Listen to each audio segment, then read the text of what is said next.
মাথায় রাখবেন, যতটুকু সময় থাকবো, যতটুকু সময় আছে, আন চিন্তা আন শব্দ না করে সাধুগুরু বৈষ্ণবের সঙ্গ করতে করতে জীবনের যেন শেষ নিঃশ্বাসটুকু আমাদের ত্যাগ হয়।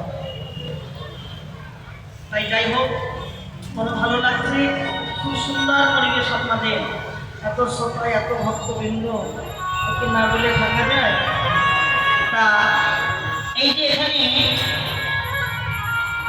3 দিন নামযজ্ঞ এবং এর আগেও নাম হয়েছে, লীলা হয়েছে, বুঝেছেন তো?